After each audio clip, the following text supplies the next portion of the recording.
la sociologie, la psychologie, l'histoire, plein de choses différentes.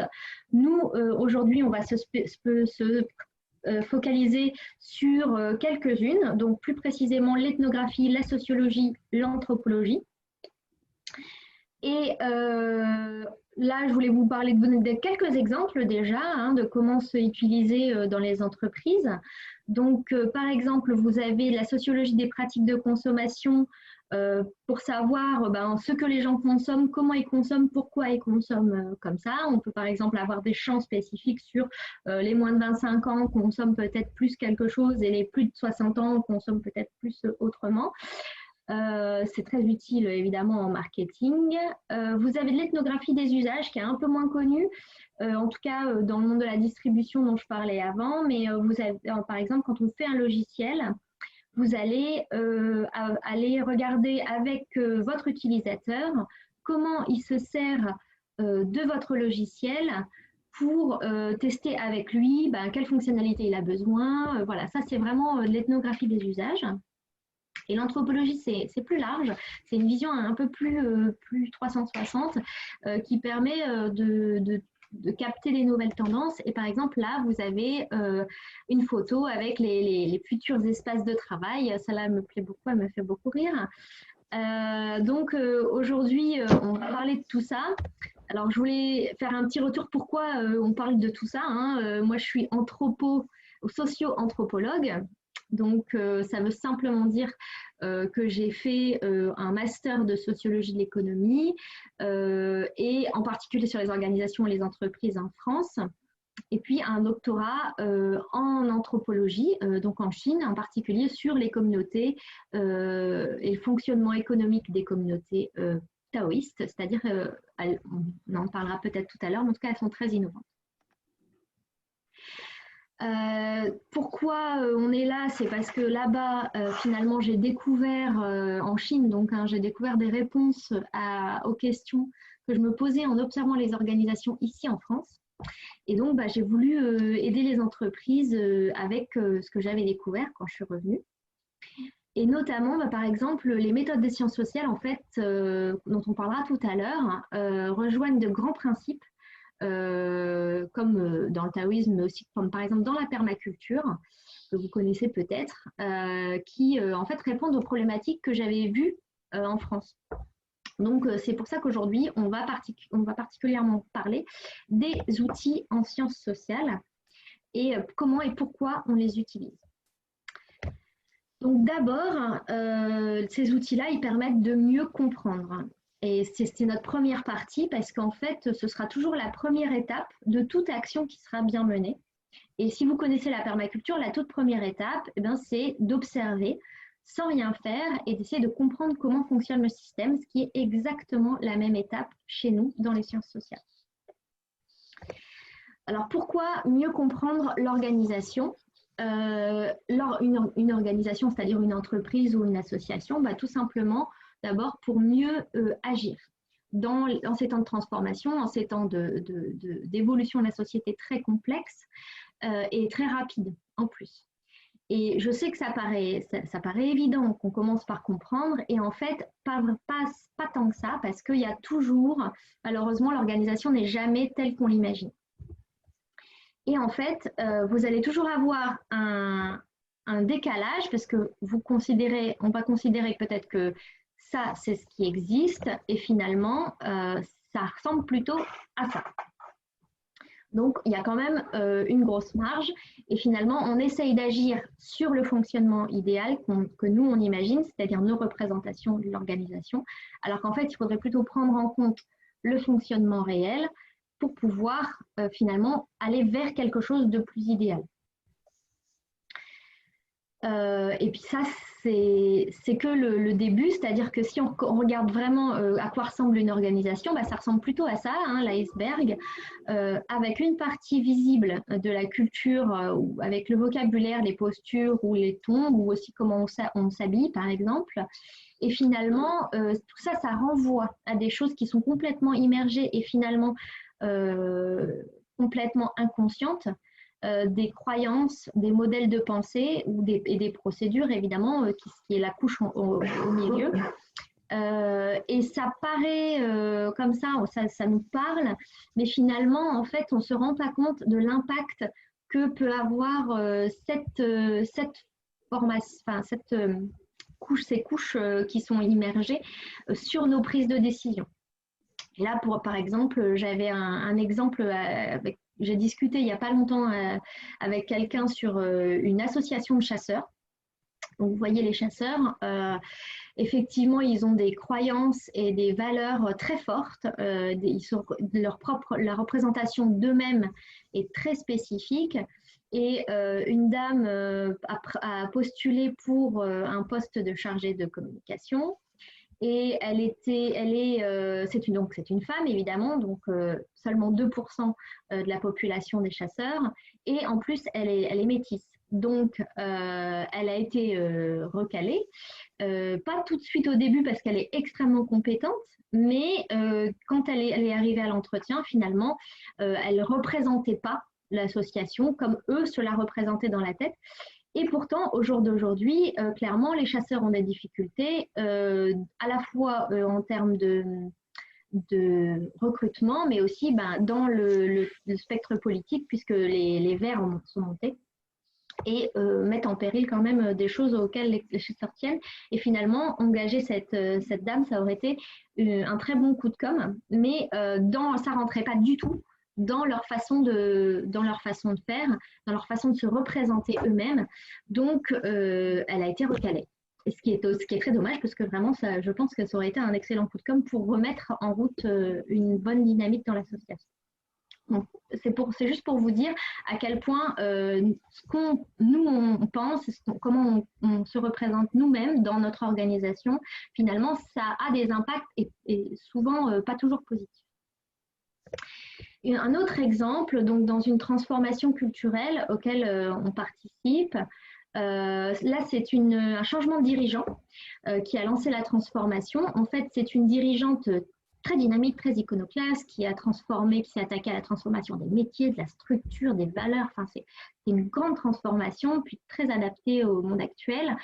Et pourtant, en fait, on a eu une transformation hétérogène parce qu'on a souvent des services de l'entreprise qui sont plus progressistes et des services qui sont historiques et eux vont moins facilement se transformer. Donc, on arrive avec des services historiques qui sont encore dans la culture traditionnelle de l'entreprise alors que les services progressistes, eux, veulent la faire changer. Et finalement, des collaborateurs qui sont frustrés de ne pas pouvoir avancer plus vite et des collaborateurs de l'autre côté qui sont finalement qui sont angoissés de cette transformation.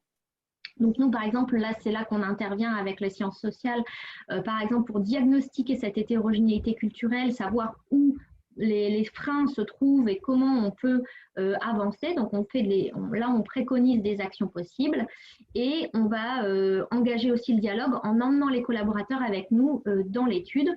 Et ça, on en parlera dans la prochaine un peu plus tard dans le webinaire. Je voulais aussi vous parler de comprendre, c'est aussi comprendre l'environnement. Alors clairement, ne pas comprendre l'environnement, finalement, c'est assez dangereux parfois pour la survie de l'organisation. On n'y pense pas forcément toujours, mais là, par exemple, j'ai trouvé, enfin, je me suis dit qu'un bon exemple, c'était la mode, l'industrie de la mode qui n'a pas forcément vu venir toutes les évolutions. Et j'en discutais il y a un an de ça avec des responsables informatiques d'une grande chaîne de vêtements qui essayaient de faire passer l'idée d'une mode plus éthique, plus responsable, plus slow fashion, comme c'est un peu plus à la mode maintenant. Et en fait, il y a un an, personne ne voulait rien entendre. Et finalement, c'est assez dommage parce que si on peut un peu essayer d'anticiper et capter les nouvelles tendances, on peut s'adapter beaucoup plus facilement et les sciences sociales le permettent très bien. Pour juste un petit quiz, du coup, par exemple dans la pub, on voit souvent en ce moment des choses sur être vertueux. ils veulent tous être plus vertueux finalement, éthique, local, biologique. On va essayer c'est un peu la course à la vertu. Et bon, je me dis que finalement, ça peut pas aller beaucoup plus loin parce que si on est plus vertueux que vertueux, ça fait un peu Coluche en étant, enfin, qui se moque du plus blanc que blanc. Mais du coup, je me demandais, est-ce que vous avez des idées sur ce que pourrait être la prochaine tendance marketing après cette histoire de vertu? Si vous avez des petites idées, n'hésitez pas à les mettre dans la, dans la conversation, répondre un petit peu, voir ce que vous en pensez, ça m'intéresse. On verra peut-être après. Moi, en tout cas, ce qui me semble intéressant après, c'est qu'effectivement, je pense que quand on ne peut plus être plus vertueux que vertueux, on s'intéresse au système, ce qui est déjà, il y a déjà quand même des signes assez forts dans certains milieux sur, par exemple, la permaculture ou l'économie circulaire. Mais je pense que après être vertueux pour l'environnement ou la santé ou des choses comme ça, on va essayer d'être dans un système vertueux, c'est-à-dire être en synergie avec les autres. Et donc, pour ceux qui connaissent ces tendances-là, dans certains milieux, c'est déjà à la mode et je suis sûre que les prochaines pubs nous rabattront les oreilles là-dessus. La suite, c'est comprendre finalement les clients. Pour moi, une bonne partie de mon métier, c'est aider mes clients à moi à comprendre leurs clients pour les fidéliser. Là aussi, je sais que ça paraît très évident. On va essayer de comprendre les clients pour mieux les satisfaire finalement. Mais ça ne l'est pas. Ça ne l'est pas toujours. Par exemple, quand on parle de création de communauté, donc, à quoi vous pensez quand je vous dis communauté de clients? Essayez d'imaginer, de voir l'image. Bon, est-ce que c'était proche de ça? C'est l'idée en général qui est dans beaucoup d'entreprises en tout cas. Pour moi, une communauté client, c'est plus ça. En fait, ça c'est un rassemblement Harley-Davidson. Donc Harley-Davidson s'appuie sur une communauté qui est déjà énorme parmi leurs clients. Et ils ont réussi à trouver une synergie comme ça avec leur communauté de clients. Et qui est finalement pas digitale. Donc, c'est un peu pour casser les codes. Et pour introduire l'exemple d'après, parce que je suis arrivée dans une entreprise où ils ont voulu créer une communauté qui était par une page Facebook. Et parce que ça avait bien marché sur une autre communauté, enfin sur un autre segment de clientèle, et donc ils se sont dit sur ce segment-là, on va faire ça pareil. Et finalement, quand on est allé intervenir, on a fait un groupe de diagnostic communication, c'est-à-dire qu'on les a mis avec des gens à qui ils voulaient s'adresser. Donc, leur population cible était là pour discuter de leurs préoccupations, de ce qu'ils pensent, de comment ils vivent le monde. Et à ce moment-là, en fait, les responsables communication se sont rendus compte que la page Facebook, ce n'était pas vraiment une bonne idée puisque la population n'utilisait pas Facebook de cette manière-là. Et en plus, le ton qu'ils utilisaient sur leur page Facebook était totalement décalé par rapport à leurs préoccupations quotidiennes. Donc, c'était un peu à côté. Pourtant, ils ont fait ce que tout le monde imagine faire, tout le monde conseille de faire. Donc, c'est vrai qu'il faut réfléchir à si la communication est bien adaptée et finalement comprendre les clients pour les satisfaire et les fidéliser, ce n'est pas aussi simple qu'on l'imagine. Donc, pour résumer, finalement, pour moi, comprendre, c'est quand même la clé pour engager les clients, mais en créant de meilleurs services et produits, en ciblant mieux le marché et puis en fidélisant aussi par exemple, la conception d'expérience. Parce qu'en fait, les sciences humaines, les sciences sociales en particulier, sont la base du design thinking, des personas et de la conception d'expériences collaborateurs ou clients. Je vous avais certainement entendu tous ces mots-là. Qui sont très à la mode et en fait on oublie souvent qu'à la base de tout ça, les sciences sociales, ce sont les outils de sciences sociales qu'on utilise. Je peux dire quelque chose, Marjorie? Oui, bien sûr. Je ne sais pas si tout le monde sait ce que c'est un persona. Alors oui, alors les personas en marketing, en fait, on va créer un personnage client euh, pour mieux pouvoir s'imaginer le client quand on crée de la communication ou quand on crée un service. Le souci, c'est que souvent, les marketeurs créent leur persona client, donc le personnage du client, hein, avec la photo, qu'est-ce qu'il aime, comment il vit, est-ce qu'il est marié ou pas, plein d'éléments. En général, ils créent ça dans leur bureau tout seul en imaginant. Et ça marche quand même beaucoup moins bien que quand on va vraiment sur le terrain et qu'on rencontre les clients et qu'on crée des personas à partir de ça. Est-ce que je réponds à ta question? Oui, tout à fait. Merci. Donc voilà. Et en fait, tout ça, finalement, pour moi, c'est une manière de mieux engager les clients parce que finalement, cette histoire de communauté, c'est aussi la question de l'engagement. Et c'est ma deuxième partie. Parce que finalement, tous ces outils-là, ça permet de mieux engager. D'abord, mieux engager les parties prenantes, par exemple. Dans la RSE, c'est quand même quelque chose de très important. Et là, sur l'engagement des parties prenantes, on a des clés parce qu'on peut mieux les comprendre, c'est-à-dire on va pouvoir analyser leur positionnement dans l'environnement, on va pouvoir comprendre quels sont leurs intérêts, quels sont leurs enjeux stratégiques. Et donc, on va pouvoir beaucoup mieux les mobiliser, savoir comment s'adresser à elles et de quoi leur parler pour pouvoir les mobiliser dans la démarche. Évidemment, on peut aussi mieux communiquer avec elles, avec les collaborateurs, avec les clients en général, tout simplement parce qu'on peut s'intéresser aussi au style de communication, à la personnalité, quels sont les sujets qui les intéressent. Quand je parle des clients et de la communauté client sur Facebook, par exemple, ils ne parlaient pas du tout de sujets qui les intéressaient. Donc, tout ça, c'est des choses qu'on essaye de comprendre avec les sciences sociales et qui sont cruciales en fait pour communiquer, pour engager et puis aussi finalement après pour mieux manager puisque tout ça, ça s'adresse aussi aux collaborateurs. Et justement, on parle des collaborateurs. Pour eux, finalement, on est quand même dans un monde assez complexe et il y a une perte de sens qui est assez importante. Bon, après, il y a d'autres difficultés, mais dans les organisations où on est arrivé, on observe quand même souvent que il y a soit ça peut être simplement un manque de prise d'initiative ou de baisse de productivité parce que les gens ne savent plus trop où ils en sont, ne savent plus comment faire. Donc, c'est un mal-être, de la dépression, un désengagement, mais tout simplement parce que c'est difficile aujourd'hui de maîtriser l'environnement et de bien comprendre à quoi est lié notre travail, quoi.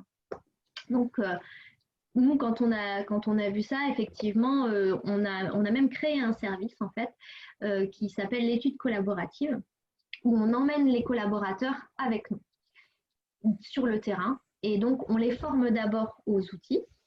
Ensuite, on les amène avec nous sur le terrain, c'est-à-dire on va rencontrer les clients, les utilisateurs, on les aide à les chercher, à les creuser pour comprendre ce qui se passe dans la tête de leurs utilisateurs et puis comprendre comment ils vivent le service, le produit, qui ils sont, pourquoi ils apprécient, plein de choses. On les a formés avant, donc évidemment aux méthodes d'écoute, d'observation, d'analyse pour qu'ils aient des clés qui ne soient pas perdus. Et puis après, on analyse tous ensemble avec la richesse de points de vue de plein de collaborateurs. Donc c'est très complémentaire. Et avec cette nouvelle connaissance qui est co-construite, en fait, ils peuvent réinventer leurs services, leurs produits, leur communication, leur processus. Ça peut être plein de choses différentes, mais simplement, eux, ils ont la base grâce à cette démarche-là. Pour finir, je voulais aussi vous parler un petit peu de vous, parce qu'il n'y a pas que les collaborateurs en général, on peut aussi faire des choses nous-mêmes. Donc, on peut améliorer nous-mêmes notre compréhension aussi de l'organisation en écoutant et en observant. Alors là, je vous ai mis une petite phrase de Dale Carnegie, qui dit effectivement qu'il faut écouter 2 fois plus que vous ne parlez.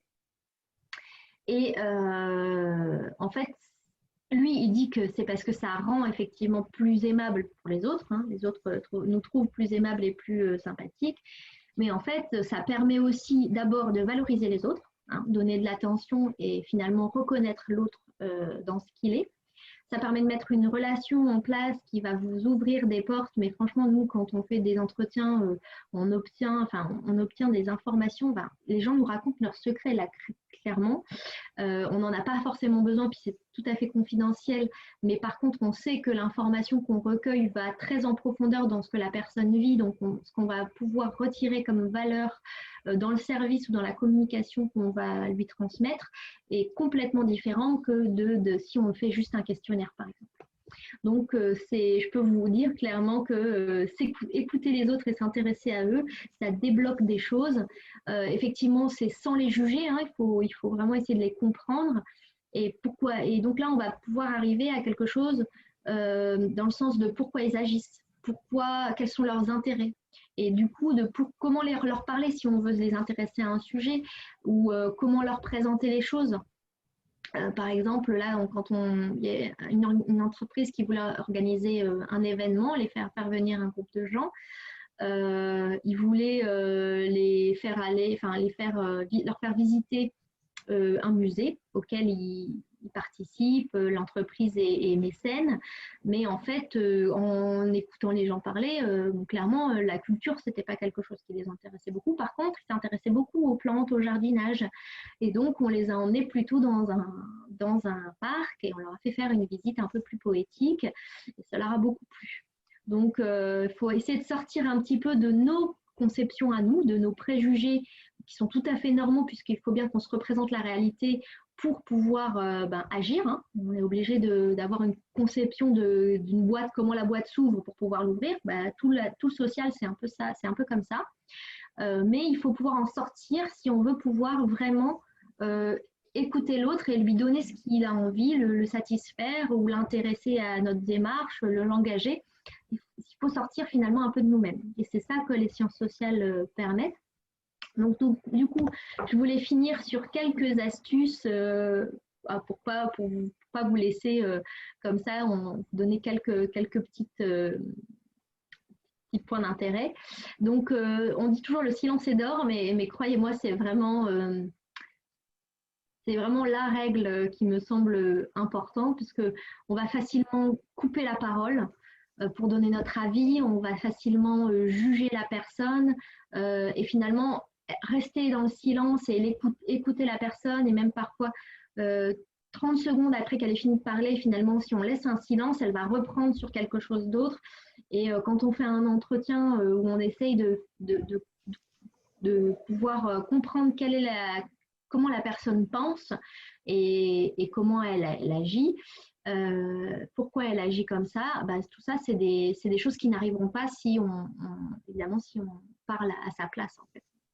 Et ça, finalement, le silence est d'or, c'est une règle qu'on peut appliquer dans tous les domaines de la vie, je pense, pas seulement professionnel.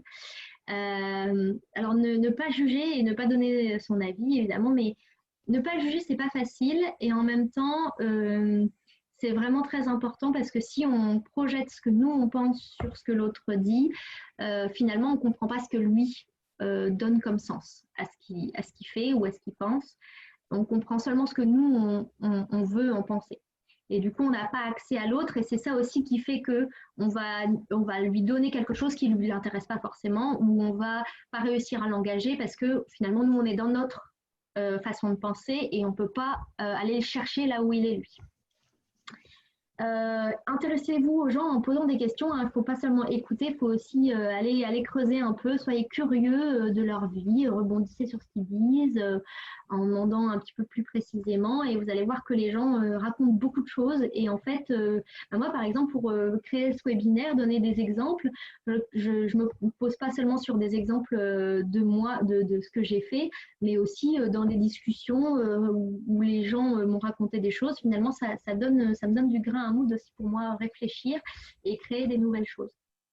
Et puis, n'hésitez pas à aller sur le terrain pour voir et écouter par vous-même. Et là, je vais vous donner une petite anecdote qui m'a fait beaucoup rire. Et pareil, c'est pas dans mon exercice à moi d'activité, mais c'est quelqu'un de proche. J'espère que ça va vous faire rire. En fait, c'est quelqu'un qui n'est pas du tout dans les sciences sociales. C'est quelqu'un qui s'occupe de l'informatique pour de la logistique dans une grande chaîne de distribution. Et avec ceux avec qui il travaille dans ces projets, il devait compter le nombre d'articles, évidemment, hein, pour savoir combien on achète, combien a été vendu, combien on achète.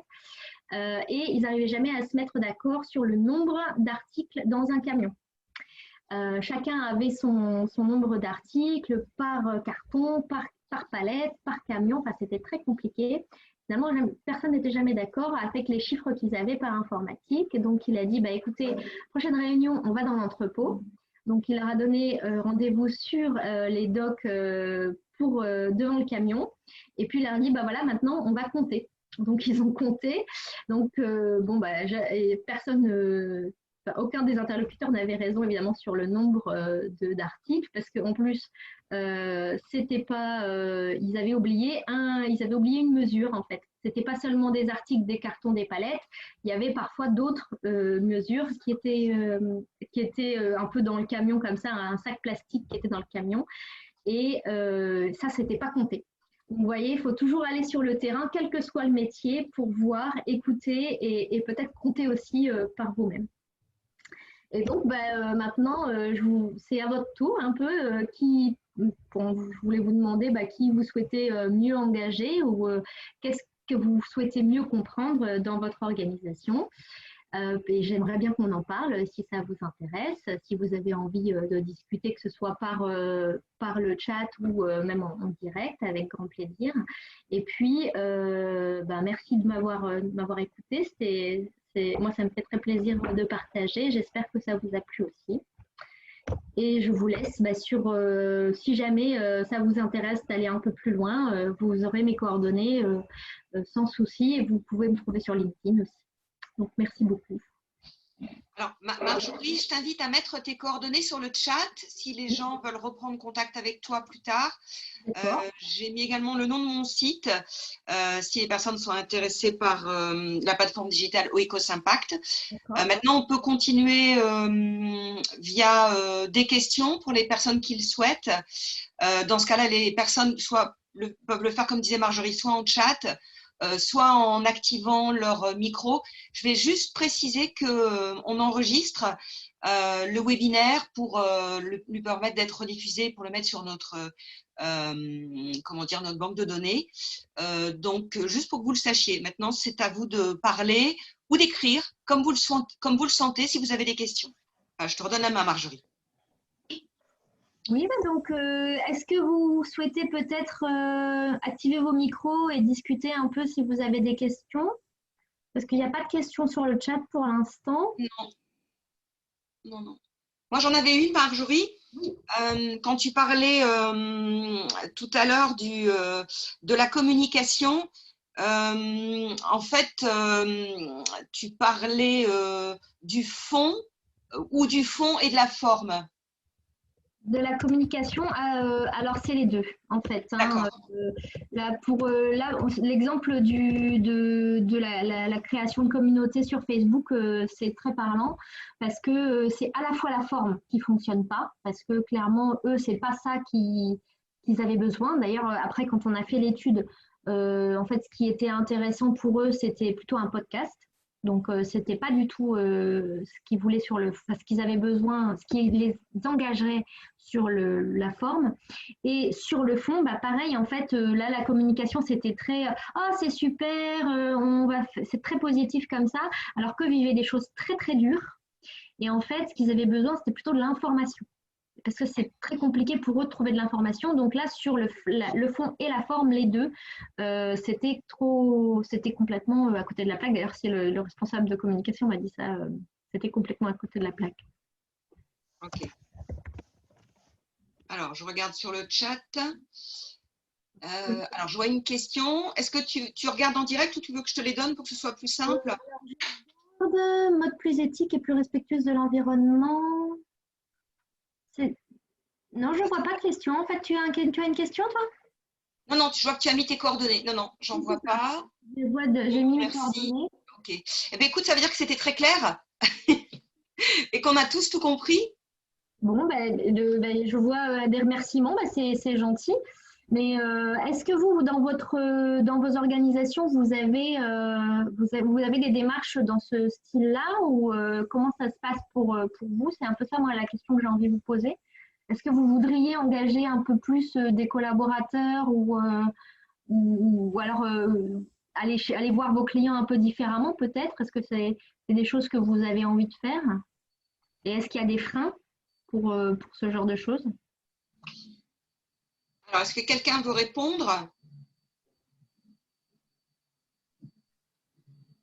Alors, moi, je peux parler au nom de mon organisation, Marjorie, puisque nous, on a une organisation multisite. Donc, beaucoup de questions sont gérées au siège, mais on nous demande régulièrement notre avis. Comme on essaie d'établir une gouvernance partagée, tu vois, le frein, c'est la distance. Donc, je ne sais pas comment toi tu vois l'impact des sciences sociales, comment ça pourrait nous aider, nous, par exemple. Alors la distance, c'est un problème compliqué qui existe beaucoup aussi dans les SS2I. Nous, on a travaillé avec des entreprises de services informatiques où les consultants sont tous délocalisés chez les clients. Donc là, il y a des travaux, enfin eux, ils ont une culture qui aide à travers les outils informatiques. Ils ont une culture du partage par l'informatique, par des chats. C'est des gens qui travaillent beaucoup par de la collaboration informatique. Hein, par exemple, vous connaissez peut-être les cultures de l'open source. Donc là, l'open source, c'est des gens qui travaillent beaucoup sur l'informatique et qui donc vont par des outils, vont avoir des façons de communiquer qui sont très instantanées finalement et qui vont presque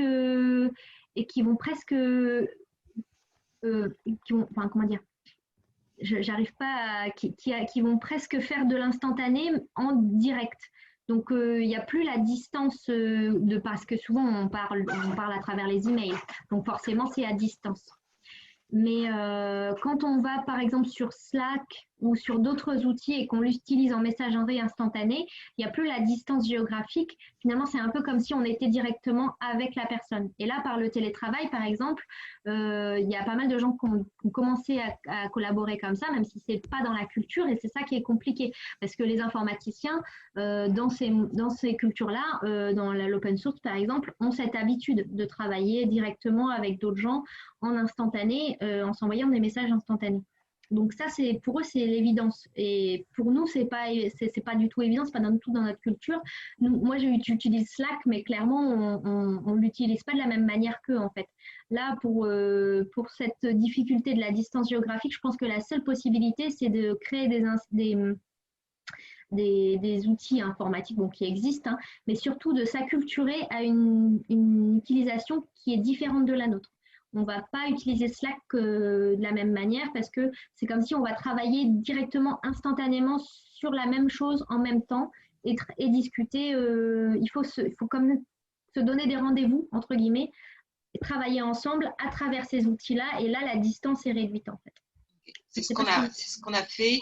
Effectivement, on a mis en place un Slack. On a régulièrement des échanges via Zoom. Et on est très souvent au téléphone.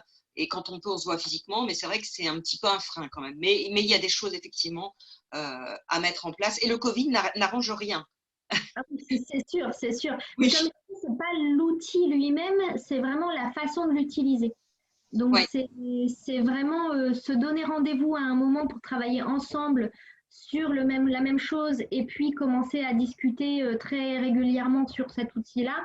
C'est pas la même chose que dire, bah voilà, il y a Slack et on peut s'envoyer des messages.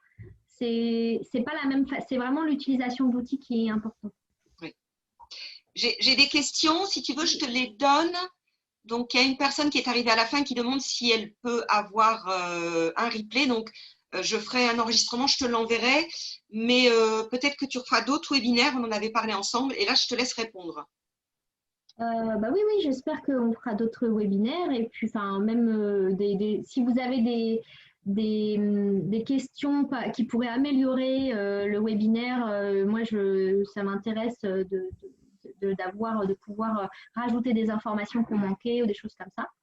Okay. Alors là, par exemple, la différence entre l'ethno et l'anthropo. Donc, très bonne question. Je ne l'ai pas mis parce que c'est très technique et je ne voulais pas alourdir. Mais en fait, je l'explique. J'ai une slide très claire. Je pourrais vous l'envoyer peut-être parce que là, je suis en train de préparer un MOOC. Donc, c'est beaucoup plus technique. L'ethnographie, en fait, c'est vraiment décrire les usages. C'est vraiment la méthode de description dans l'observation des usages, de la vie collective, de tout ce qui se passe dans un groupe ou pour une personne. L'anthropologie, c'est l'étape d'après, c'est l'étape même la troisième étape. En fait, après l'ethnographie, il y a l'ethnologie. Alors, l'ethnologie, c'est l'analyse de ces matériaux qu'on a créés par la description pour réfléchir à la cohérence. Hein. Donc, ça, c'est logie, donc le logos, c'est-à-dire le discours. Et ensuite, en troisième partie, en troisième étape, on a l'anthropologie.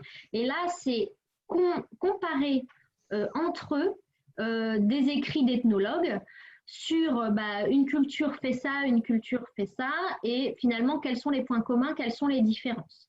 Donc, l'anthropologie, c'est vraiment trouver les invariants du comportement humain à travers différents groupes. Donc, on va faire, par exemple, de l'anthropologie de la parenté, parce que dans toute l'humanité, il n'y a que 7 systèmes de parenté différents. Voilà. Ou de l'anthropologie du don contre don, ou de l'anthropologie de la consommation. Enfin, c'est vraiment sur ce qui est commun à toute l'humanité. Et alors, après la question d'après, j'espère que je réponds à vos questions. Vous me dites si ce n'est pas suffisamment clair. Alors, je suis consultant informatique en tant que facilitateur technique. Le recours à l'outil informatique biaise souvent la réponse aux besoins, car la technique supplante l'analyse du besoin. Ça, complètement d'accord. Je pense, là, je suis en train de créer un MOOC pour chef de projet. Hein, donc, outils de l'ethnographie pour chef de projet. Donc, complètement d'accord. L'analyse du besoin, écouter son utilisateur, observer son utilisateur, c'est la base. Comment mettre de côté l'outil dans l'après-Covid? Alors, je pense qu'on peut, là, l'après-Covid, si c'est la question, c'est vu qu'on est en télétravail, c'est plus difficile de ne pas avoir recours au digital, je suis complètement d'accord. Et finalement, on a besoin d'un outil pour avoir accès à la personne. Le problème, c'est pas, je pense, l'outil, c'est vraiment ce qu'on en fait. C'est-à-dire, moi, j'ai fait des entretiens pendant le Covid par Zoom. Et ça ne m'a pas empêché d'avoir accès à la personne de l'autre côté. C'est juste que ça demande plus de concentration et d'aller vers l'autre et d'écoute très concentrée, très active, plutôt que quand on est en face à face. Quand on est en face à face, il se passe plus de choses, c'est plus facile. C'est pour ça que quand je forme les gens, normalement, c'est en face à face. C'est beaucoup plus simple parce qu'effectivement, on va être à l'écoute aussi du non-verbal, de tout l'environnement, de ce qui va se dégager de la personne. Donc, c'est plus simple. Mais effectivement, là, si on doit forcément passer par des outils informatiques parce qu'on ne peut pas faire autrement, il faut finalement, en fait, prendre l'analyse de besoin, l'écoute et l'observation en tant que telle, c'est-à-dire il faut faire des entretiens que pour ça, par exemple. Moi, c'est ça que je fais. Et quitte à se servir de Zoom, ça, c'est pas gênant, mais vraiment focaliser que sur ça. Parce qu'en fait, aussi, il y a un problème avec le télétravail par le digital, c'est que ça coupe une majeure partie des interactions qui sont informelles, c'est-à-dire qui n'ont pas été organisées. Là, aujourd'hui, on a un rendez-vous pour un meeting, on fait le meeting et puis après, c'est fini. Il n'y a plus de « Ah, comment s'est passé ton week-end ?» En tout cas, c'est très, très réduit et c'est beaucoup plus rare. Et ça dépend des organisations, évidemment aussi. Mais du coup, il y a beaucoup d'informels qui passent à la trappe. Je rencontre un tel à la machine à café. Ah, tiens, j'ai un problème là-dessus. Est-ce que tu pourrais pas m'aider? Ou ça fait penser à l'autre qu'il a fait un tel truc. Et du coup, tiens, on pourrait peut-être faire ça. Tout ça, ça passe carrément à la trappe. Et donc, en fait, il faut recréer ça, mais à travers les outils. et recréer enfin pas le hasard, mais la coïncidence, c'est très compliqué évidemment. C'est beaucoup plus, c'est naturel à la base, donc c'est pas quelque chose qu'on va faire facilement. Mais il faut un peu s'obliger finalement à refaire de l'analyse de besoins du brainstorming, enfin ce qu'on a l'habitude de faire un peu de manière informelle, toujours par les outils, parce que si on ne peut pas faire autrement, ben, on passe par les outils, mais il faut que ce soit précisément. Voilà. C'est toujours pareil. Je ne sais pas si je réponds aux questions. Pourriez-vous me tenir informé de l'heure de la mise en ligne? Oui, alors là, ce sera la mise en ligne, ce sera pour l'année prochaine. En fait, ce sera pour le début de l'année prochaine et ce sera avec le MOOC GDP. Si vous connaissez GDP, c'est de la gestion de projet. C'est un MOOC spécifique, donc ce sera sur cette plateforme-là, donc on pourra peut-être vous envoyer un mail. À ce moment-là, vous pouvez moi m'envoyer un mail et je vous mets dans la mailing list parce que j'ai une petite mailing list que je suis en train de construire, donc pour informer de tout ce qui se passe, donc avec plaisir. Et envoyer la slide de la différence, avec plaisir. En fait, envoyez-moi des petits messages, je vous mets dans la mailing list et puis je vous enverrai peut-être la slide, le replay, le MOOC quand il sortira. ce sera selon le planning de GDP, je pense que c'est février. Voilà. Alors, Centrale Lille, oui, c'est effectivement le MOOC GDP de Centrale Lille. Je pense que c'est Centrale. Hein. C'est ça. C'est une nouvelle spécialisation du GDP. Voilà. Donc, vous connaissez, c'est bien. Tant mieux. Alors, quelqu'un te demande ton slide sur la différence entre ethno et anthropo. Oui, alors là, je vais peut-être pas le retrouver tout de suite, mais je pourrais, enfin quoique, en fait, en vrai, je pourrais peut-être le retrouver parce que je l'ai fait il n'y a pas très longtemps. Donc, alors, oui, il est là. Hop. Hop. Hop. Hop. Et on partage. Partage. Voilà. Non, ça, c'est pas ça. Partage. Voilà. Ah oui, parce que du coup, je crois que tu as désactivé le partage. Alors, je te le remets. Voilà, c'est bon.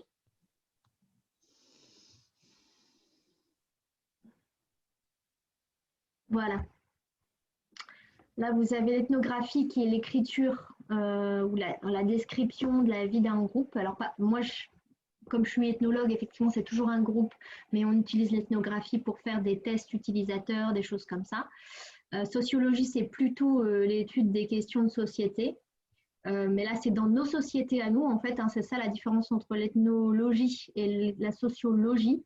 L'ethnologie, c'est vraiment décrire un groupe dans sa vie et de la cohérence de sa culture.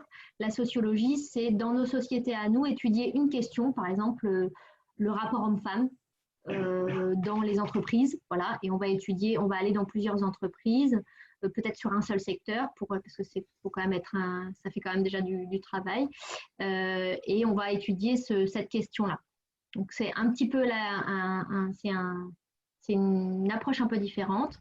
Et l'anthropologie, elle se sert de tout en fait. Elle se sert de l'ethnographie, de l'ethnologie et de la sociologie, et puis même des fois d'autres sciences humaines, la psychologie, parce que c'est assez proche finalement, la démographie, enfin ça peut être assez large en anthropologie. J'espère que ça répond à votre question. Voilà. Je pense que oui. Alors, est-ce qu'il y a encore de nouvelles questions? Apparemment, c'était la dernière question. Moi, je voulais te remercier, Marjorie, pour la qualité de ton intervention et ta clarté, surtout parce que c'est des sujets quand même complexes et vastes. Et j'espère qu'on aura l'occasion de te revoir prochainement et régulièrement sur les réseaux pour d'autres webinaires. Voilà. Avec plaisir. Moi aussi, j'espère qu'on pourra se revoir. Avec plaisir. Merci pour votre participation. Donc, j'enverrai le replay à Marjorie qui a dû mettre tu as mis tes coordonnées sur le chat, Marjorie? Oui, tout à fait. voilà, avec comment te joindre. Voilà. Ben, merci à tous. S'il n'y a pas d'autres questions, on va s'arrêter là, si tu es d'accord, Marjorie. Tout à fait. Voilà. Merci à À vous. bientôt. Portez-vous bien et prenez soin de vous.